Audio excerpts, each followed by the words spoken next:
The Teeny Tiny Woman. Author and illustrator Paul Goldone. Once upon a time, there was a teeny tiny woman who lived in a teeny tiny house in a teeny tiny village. Now one day, this teeny tiny woman put on her teeny tiny bonnet and stepped out of her teeny tiny house to take a teeny tiny walk. And when the teeny tiny woman had gone a teeny tiny way, she came to a teeny tiny gate.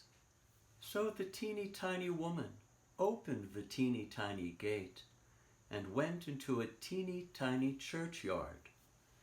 And when the teeny tiny woman had got into the middle of the teeny tiny churchyard, she saw a teeny tiny bone on a teeny tiny grave.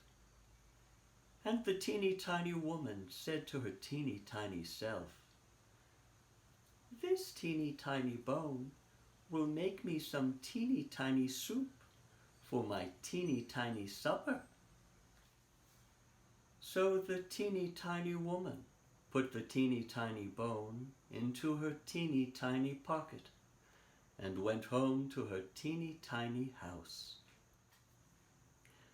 When the teeny tiny woman got back to her teeny tiny house, she was a teeny tiny bit tired, so she went upstairs to her teeny tiny bedroom.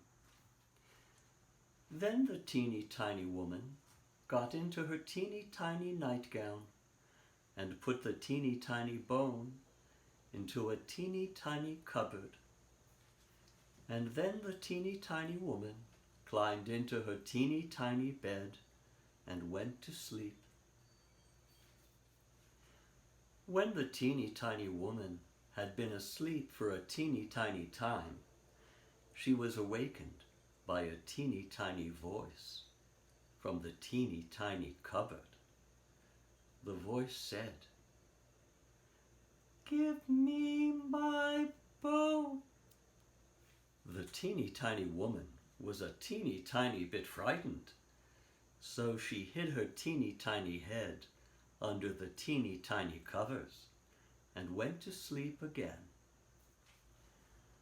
When the teeny tiny woman had been asleep again for a teeny tiny time, the teeny tiny voice from the teeny tiny cupboard said again, a teeny tiny bit louder, "Give me my bone." This made the teeny tiny woman a teeny tiny bit more frightened, so she hid her teeny tiny head a teeny tiny bit further under the teeny tiny covers.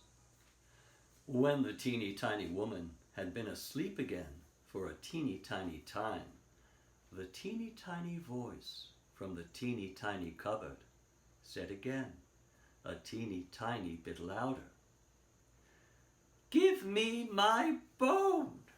This made the teeny tiny woman a teeny tiny bit more frightened, so she stuck her teeny tiny head out of the teeny tiny covers and said in her biggest teeny tiny voice, "Take it." After that, she put her teeny tiny head back under the teeny tiny covers, and all was quiet.